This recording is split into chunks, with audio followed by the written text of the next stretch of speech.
I just really hate my subscribers, I guess, because I love to post content that alienates people. I'm about to make this video, which will undoubtedly be very unpopular.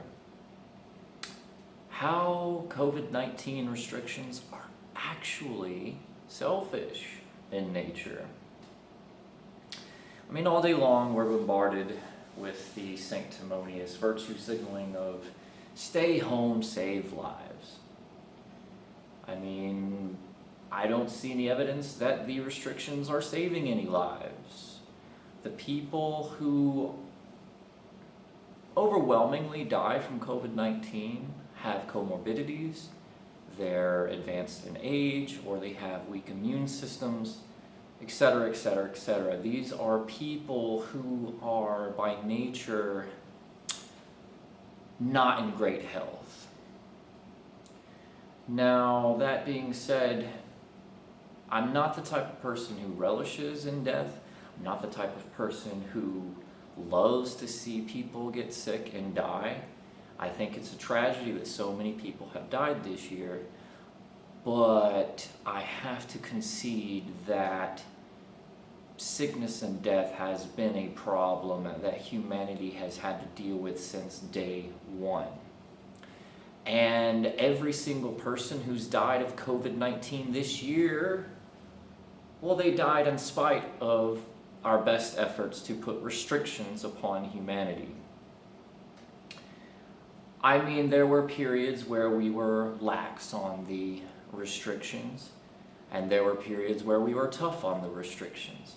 And in both of those periods, people got sick and people died. Whether or not we were able to slow down these rates during those times, to me, I feel is very debatable. How, though, can I, with the straight face and an audacity, tell you, the viewer, that the COVID-19 restrictions are actually selfish? Well, here's the thing. We don't really understand why people are equating the fear of their lost loved one with people enjoying a full and productive life. I don't understand where the reasoning is that if we shut down movie theaters, if we shut down concerts, if we make it so that people can't go to the bars after work, then we will save our grandmother, we will save our grandfather, our Uncle Charlie shall be spared the wrath of coronavirus. If only we can keep people from having fun and make sure if they do go out for any reason that their face is covered and their humanity is hidden. That pesky face that no one wants to look upon, let's please hide it. Let's make sure everyone is unified in their appearance, in their lack of distinguishing features. Let's make everyone as plain and uniformed as possible. If only we could do that, then we could save the lives of our at-risk relatives. But where is the correlation? That's what I want to know. Where is the correlation between me going to a music festival and your elderly loved one dying? I am not going to immediately go to that concert and then immediately rush to your grandmother's house, knock on the door unsolicited and say, "Hi, would you like to learn the truth about Jesus Christ? Here's a magazine." The Jehovah's Witnesses don't even go door to door anymore. So where's the correlation between your young people going to the movies and your grandmother dying? The only correlation that could possibly exist there is if people were allowed to go to movie theaters and concerts, your granny might be tempted to go to one. Even with all the knowledge of the dangers of COVID-19, your elderly might have the insane notion that they'd like to go out and have a good time at one of these events. of their own free will, people at risk might decide the fun outweighs the risk. And they cannot be allowed to do that, ladies and gentlemen. They cannot be allowed to take their own accountability into their own hands and decide for themselves if risks are worth taking in life. This must not be allowed. We know what's best for people, yes. In their dwindling years, if they wanted to go out and see a movie or go to a concert with their granddaughters, well, that's ultimately not worth it. You know, we'd rather squeeze out a couple more years out of grandmother than to see her happy and thriving. Yes, so that's the only correlation I see between these events that we've decided are too dangerous to be allowed and our elderly loved ones, is the fact that they might themselves go out there. Otherwise, how are people going to be bumping into these people shoulder to shoulder with them? I mean, as we have it now, everyone has to be, 6 foot distanced and wear masks when they go to the grocery store. I myself have never been just minding my own business and had somebody sneeze on my face. That's never happened to me. I'm not saying it can't happen, but what's really the odds that you're just going to be minding your own business, keeping a healthy distance from people, and someone just walking up to you, coughing and sneezing on your face? It's pretty slim to none. So how are we conflating our fear of losing our loved ones, our elderly loved ones? How are we conflating this with young, healthy people going out and having a good time? I mean, I know the argument is there that, well, COVID does sometimes kill young people. Well, I mean, hell, sometimes people get struck by lightning. It's not a super common experience. I personally don't know a single person who's been struck by lightning, at least not fatally. Well, fatally or otherwise, I don't think I know anyone who's been struck by lightning. It's one of those things that can happen, but if you look at it statistically, it's very rare, very rare.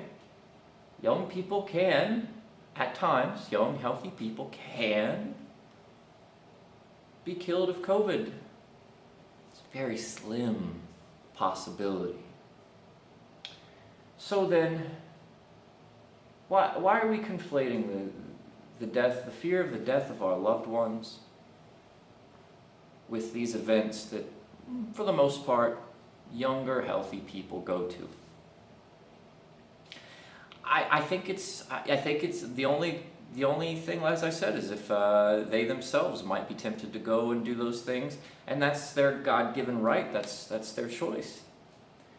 The only time these people have the potential to come in contact with other people, as it stands right now, is at the grocery store. And if you really cared about your loved ones, why aren't you buying their groceries for them? I mean, you are the ambassador of health, are you not? You are super careful with your hygiene, with your social distancing. You always wear a mask. COVID-19 is very real to you and you're very scared of it. So you would be the best person to go out shopping for your at-risk relatives. And I'm sure you would do your utmost to sanitize every package and every bag that these groceries came in before your elderly one received them. I see no reason why, if you really cared that much about your parents, your grandparents, your uncles, your what have you, you could keep them completely safe from all outside risk of coronavirus infection. But I guess that's not super easy to do, is it? Yeah, that would take a lot of work. That's just kind of, well, it's kind of a nuisance. You have your own life, you have your own career, you have your own family to look after, and, well, those are just measures that are just not, it's just not seemingly possible that you could keep up such a routine. So it's easier, just for your own peace of mind, to say, well, why don't we just cancel everyone's fun? That way, the people that are mingling at the grocery store, who may possibly come in contact with my granny, are therefore less likely to have picked up the virus. Because if everyone's going to movie theaters and everyone's going to concerts, they're being exposed to a lot more people at such events. Therefore, the possibility that your loved one at the grocery store might, for whatever reason, just walk up to a young person and say, "Give me a hug, Sonny." She's free to do that in the produce section, by the pears and the pineapples. She's free to embrace random strangers and say, "Thank you for that hug, young one. I sure hope you haven't been to a Jimmy Eat World concert recently." No, Granny, Jimmy Eat World hasn't been a thing for years. Don't worry about Jimmy Eat World.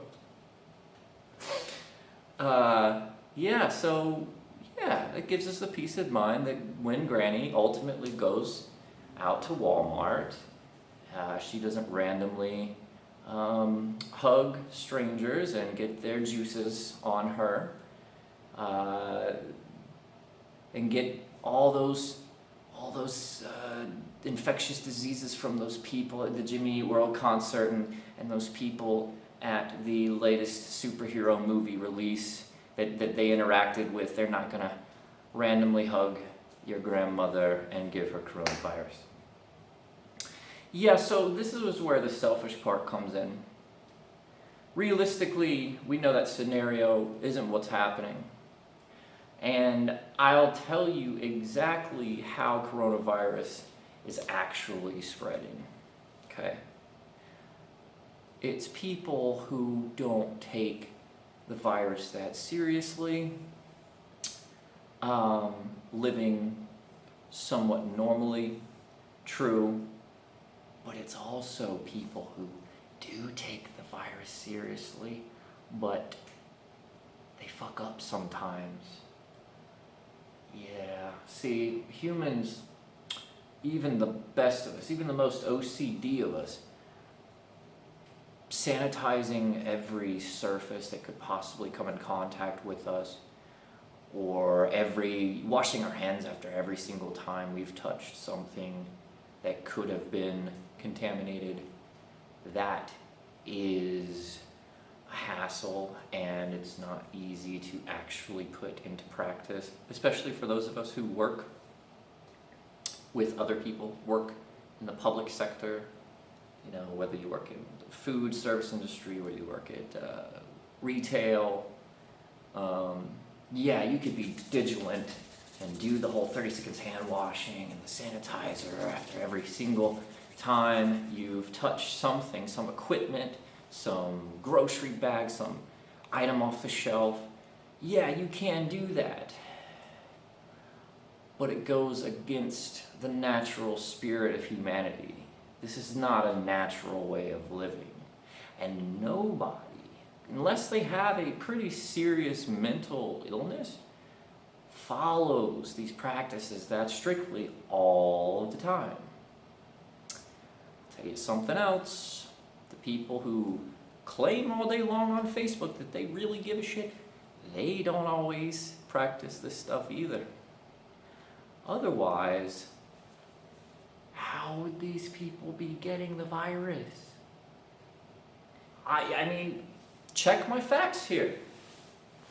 Do you think that every single person who caught coronavirus this year, do you think every single one of those people had some sort of biological terrorist come up to them, grab them by the hand and rub their mucus on it, or maybe slap them across the face with a couple of freshly sneezed on hands?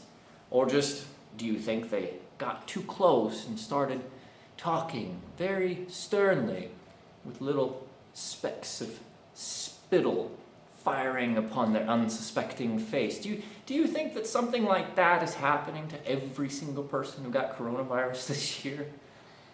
That people are just randomly being kamikaze sneezed upon by rude and inconsiderate people, and that's why, man, I was practicing all the guidelines. I was washing my hands just fervently, and then out of nowhere somebody coughed on my face, and that's why I tested positive for coronavirus. No, that's not what's happening. People are being human. They're being human, and their husbands are being human. Their spouses, their wives are being human. You can make an agreement with your partner all day long that we are both going to be very strict with our hand washing, we're going to social distance, we're going to always wear masks. And your husband, he might say, oh yeah, we sure are, yep, I'm down with that, I'm with you, we are partners in this together, we will save Pappy, right? But that doesn't mean he's actually, when you're away, when you're not looking at him, really following these rules that you've put in place together as much as you think he is. No, I'm sorry, but people, we're human. We have days where we're just like, oh, fuck it. And we start eating our mac and cheese without, doing that thorough hand washing that we've agreed to do. And then you didn't stop kissing your husband when coronavirus happened. You didn't stop kissing your husband. You didn't start socially distancing from your husband, from your kids who went to school. No, you still hugged them. You still, touched them. You kissed them. Because in your mind, that is one thing you're not prepared to do without. So instead of doing that, instead of just saying, for the sake of no one in my caregiver, that I'm taking care of this at-risk person, instead of deciding I'm not going to have any contact with the outside world, even my family, I'm going to put them 6 feet away from me at all times. I'm going to stop kissing my husband, and I'm going to make sure no germ ever transfers from me to this person that I'm a caregiver of. Dear, sweet Miss Daisy. Instead of doing that, we've decided, that's tedious. I like kissing my husband. Nah, what else can we do to make my peace of mind better? To give me some sort of comfort that we're doing something about this. I know we can cancel everything fun and joyous in society. We could make travel illegal. We could make movie theaters and concerts and music festivals and art shows and stand-up comedy shows. We can make all these things a thing of the past, right? We can destroy the arts as we know it. That's something we can do to give me a little peace of mind. I think that by doing that, we can perhaps, maybe, just a little, decrease the chance that my beloved elderly at-risk person will not perish to COVID-19. I don't have to make any sacrifices with my own personal family. We can just eradicate the arts. Yes. That's what we'll do. And that's how I think these restrictions, at least the ones that have crushed the arts as we know it today, that's why I think they are largely a bit more than a bit selfish. Because there's no overwhelming science that there's a correlation between concerts and your dead relative. There's no science that there's a correlation there. It's all just a placebo for our state of mind. See, this thing was rolled out with as much fear as possible. It's understandable that people are freaking out, even now, like a year later, almost a year later since it rolled out on MSNBC, CNN, so on, etc. It's understandable that there's a large amount of fear. It's been packaged that way. And most people today, as we discovered, decided, for whatever reason, whether it be a political reason or what have you, that they were going to take the bait. They were going to live in fear. The consensus was we are going to go along with these restrictions. We are going to cannibalize the arts for the sake of our fear.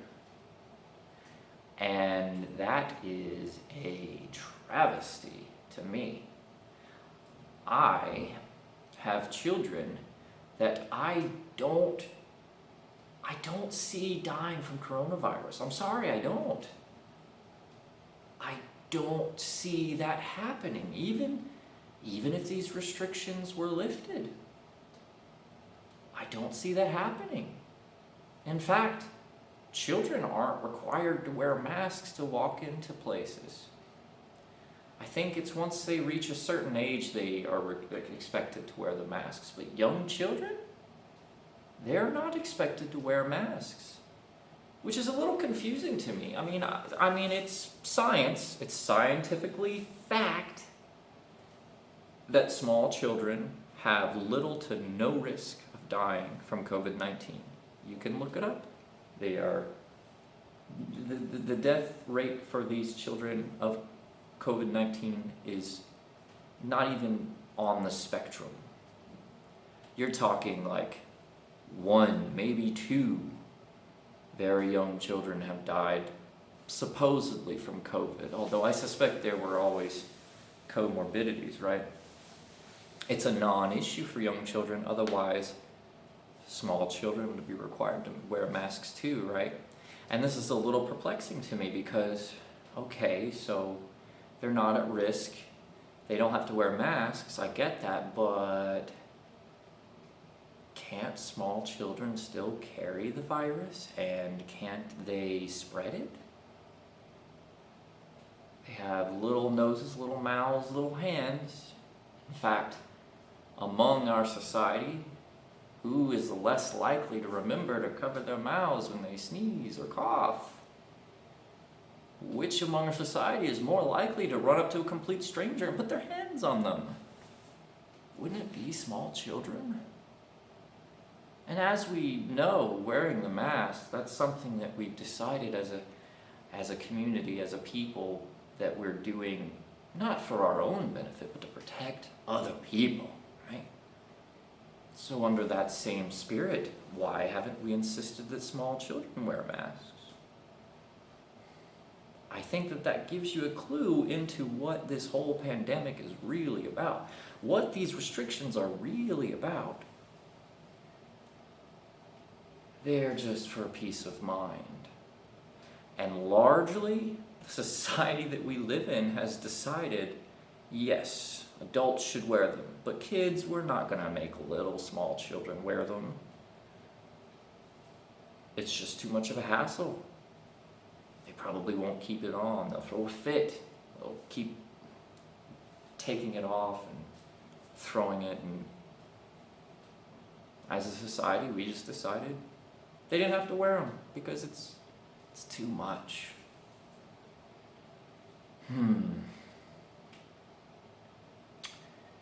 Which kind of makes me think that that's what the pandemic has sort of been about since day one. It's what can we do as a show that we're being proactive in fighting this thing without having to really do any work. Well, we can cancel everyone's fun. That's good. I don't have to do shit for that. Yeah, let's cancel everyone's fucking fun. Secondly, well, everyone can wear a mask. Except for our kids, that would be too much work too. Just adults. Yeah, all adults have to wear masks. We're participating. We are champions. In fact, we are health heroes.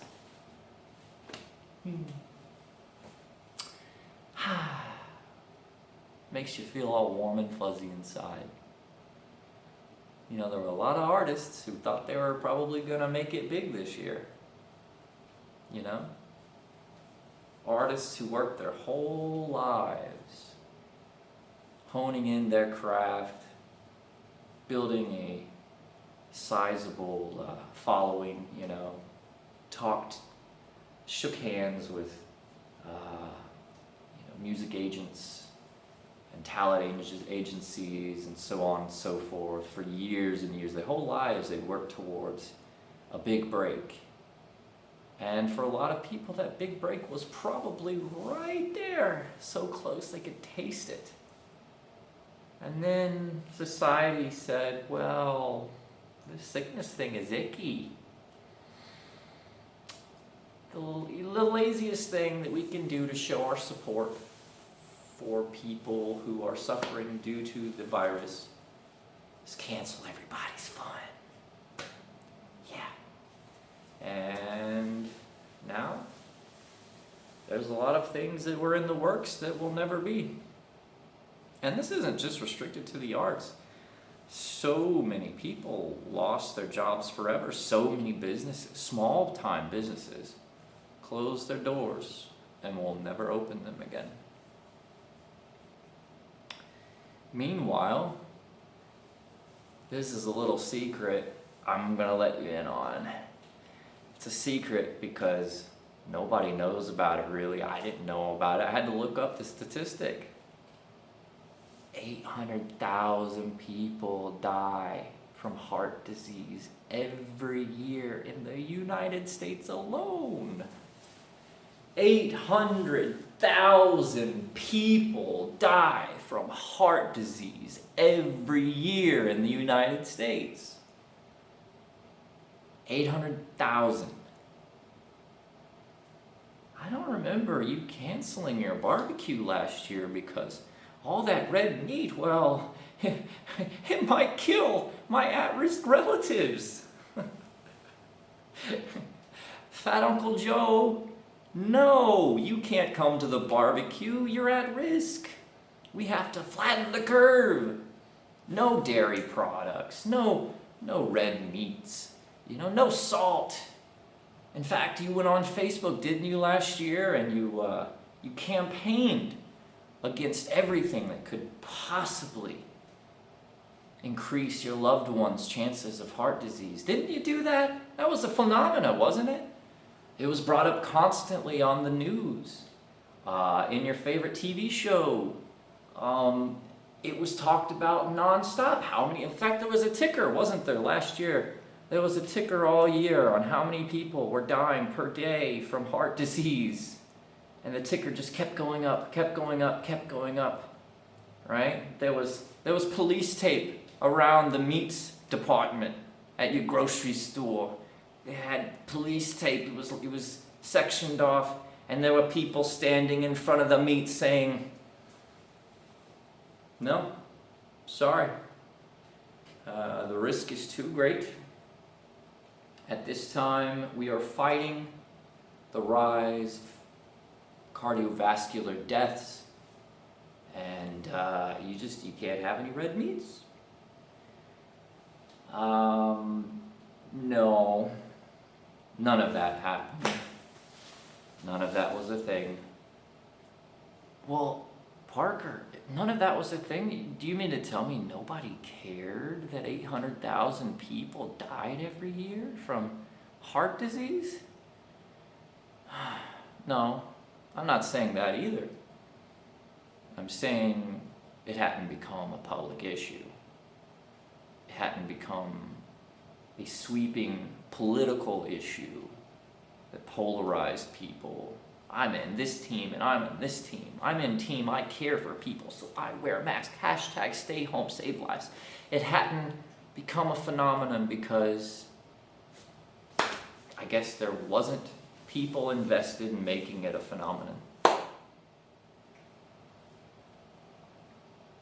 This is a very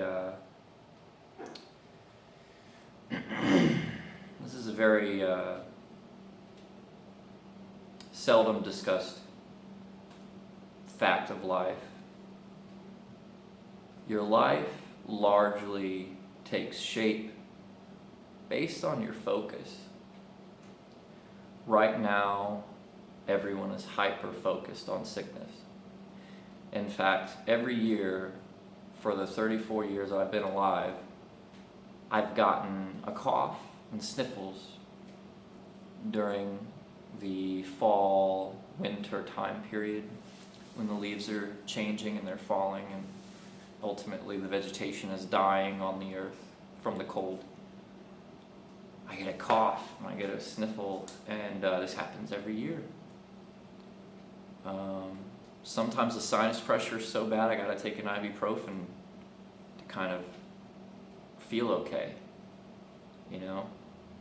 This happens every year. Never before was it automatically assumed that I had coronavirus. 34 years. But that's what we do now, because that's what our focus is. In fact, scientists are baffled by how it is that the flu just disappeared this year. In the southern hemisphere, the flu season happens during the time period that we would consider summer. For them, it happens. For them, it's like they're like going into winter, but for us, that's the summertime period. So, after March, when we started doing the lockdowns for coronavirus, down in the southern hemisphere, they were entering their flu season. And scientists right now are baffled because they had almost no flu cases. They just dropped off the map entirely. This is not oh yay, we defeated the flu somehow. This is actually a case of